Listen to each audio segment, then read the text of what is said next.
Bom, pessoal, dando continuidade aqui à resolução do ENARE de 2025, comentando aqui as questões de clínica médica, tá certo? Bom, a questão 19 traz para a gente um jovem de 20 anos admitido com quadro de hepatite, esplenomegalia, com hiperesplenismo, anemia hemolítica com pus negativo, hipertensão portal e confusão mental.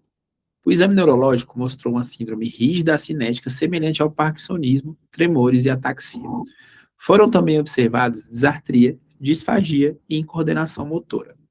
Tais achados neurológicos se associam à disfunção dos gânglios da base. O tratamento instituído foi depenicilamina, tá certo?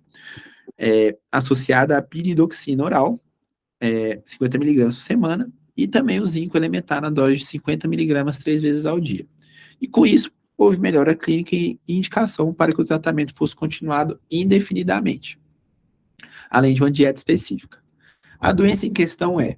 Bom, pessoal, uma questãozinha bem direta aí, perguntando a hipótese diagnóstica desse jovem aí de 20 anos, que evoluiu com alteração neurológica e alteração hepática, tá certo? Pessoal, alteração neurológica e alteração hepática faz a gente pensar numa doença bem característica ali num jovem de 20 anos, tá certo? Que é a doença de Wilson, tá bom? A tríade clássica da doença de Wilson é exatamente essa. É uma doença hepática que vai evoluir com sintomas neurológicos e que pode ter ali um achado no exame físico bastante característico, que é o anel de Kaiser-Fischer. O que é essa doença de Wilson? É uma doença genética, tá certo? Autossômica recessiva, que vai ter acúmulo de cobre no nosso organismo, entendeu? Então, paciente de jovem, que começou com esse quadro neurológico, com evolução, acometimento hepático, ele não falou, mas que se fosse dosado ali o cobre, pensar em doença de Wilson, tá certo? Basicamente é uma doença ali que vai ter uma mutação genética que vai fazer com que o cobre seja acumulado ali no nosso organismo, que vai acometer principalmente fígado, sistema neurológico, oftalmológico ali com essa presença desse anel de Kaiser-Fischer. E aí qual vai ser o tratamento ali para esse paciente? Exatamente o que ele falou na questão. Se você não lembrasse no momento ali de resolução da questão de doença de Wilson, mas se você lembrasse que existe um acúmulo de cobre ali, ele deu algumas dicas que o tratamento funcionou para esse paciente. Então, o paciente que fez uso da penicilamina, fez uso de zinco e melhorou ali dos sintomas que ele estava tendo.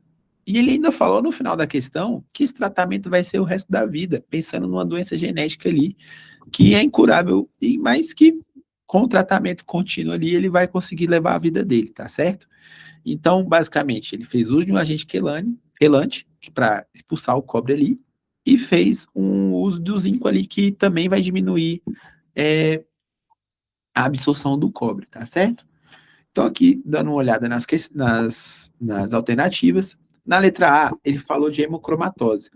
Pessoal, a hemocromatose é um acúmulo de ferro, não tem nada a ver com acúmulo de cobre, ele quis confundir aí com essa hemocromatose nas alternativas.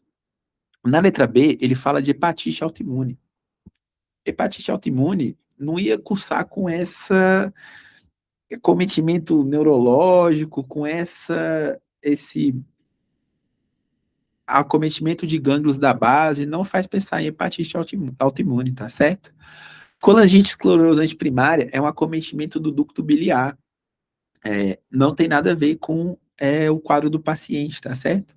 E a síndrome de Budd-Chiari é uma obstrução da veia hepática, tá certo? Ele não vai cursar ali com esses sintomas neurológicos característicos ali do acúmulo de cobre.